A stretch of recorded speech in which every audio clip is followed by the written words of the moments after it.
I'll just say it up front. I love animals, and so do an estimated 600,000 other pet owners in San Diego County, a number that takes an upswing during the holidays when pets are brought home as gifts. But how do you know if a dog, cat, bird, hamster, or other pet is a good fit for your family before you bring it home?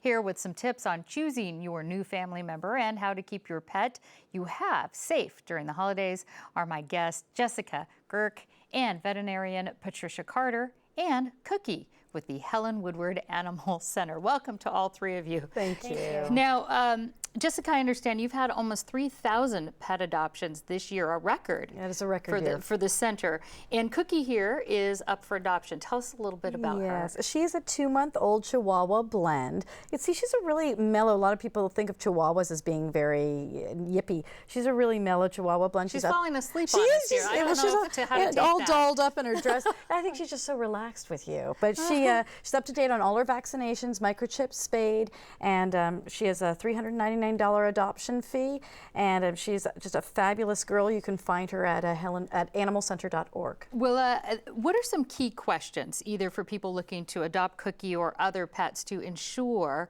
that it is a good fit? What should you ask before coming in to look to get a pet to bring home? Well, it's wonderful because if you go to Adoption Center, they will ask you these questions. They want to find out what type of home you live in. Do you live in a big home with a big backyard, or do you live in a townhouse or a condo?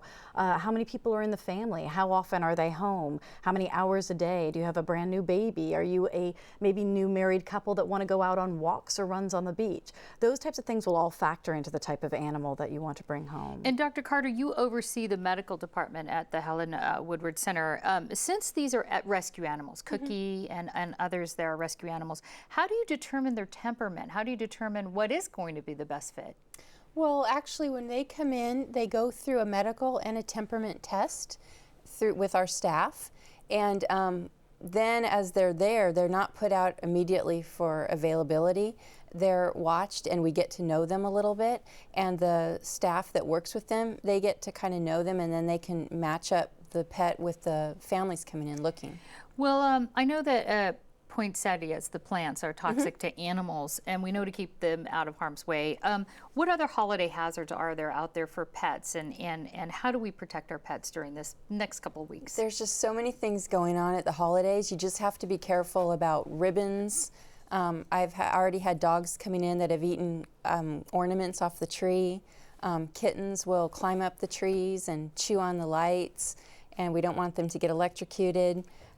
Dogs especially like to open up presents under the tree that might have chocolate in them, or bread that might have raisins that can cause problems. Keep foods out of the reach of people. Right. You want to make animals sure, like Cookie. You want to make sure anything that goes under your tree doesn't have food in it. All right. What happens, when do you know, if you could tell us in a nutshell, when do you know when it's time to take a pet to the vet? Like let's say your dog eats an entire fruitcake. Is that going to be something you need to go to the vet? Or is there a certain time where you say, all right, this is the sign? Well, I would always give a call to your vet first. They may want you to bring him in. It depends on the size of the dog and also the symptoms that the dog's showing. If you have a little dog Cookie size and ate a whole fruitcake, that dog is probably going to be pretty lethargic, vomiting and diarrhea, and it probably needs to be seen. If you have a 200-pound dog, he may be acting perfectly fine, and then you can wait. But it's always a good idea to call your veterinarian, I think. Well, Cookie right now is not in a food coma. Just completely mesmerized by my voice in this interview, I can see.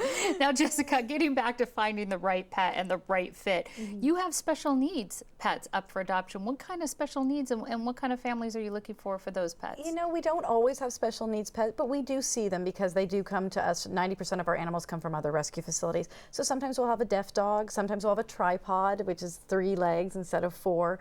Sometimes we'll have a senior dog or a senior cat, maybe that's diabetic and needs shots daily. And sometimes we have people come to us that really would like to adopt because they want to help a special needs pet. So if you come to the facility, we can talk to you about the special needs that each one of those animals has and find out if the lifestyle will fit taking care of that pet. All right. Well, we do have tips and links to your website on how to get through the holidays here and finding your perfect pet. Jessica Girk and Dr. Patricia Carter, thank you so much. And Cookie, thank you. Thanks for joining us. I'm glad you're awake here. Thank you.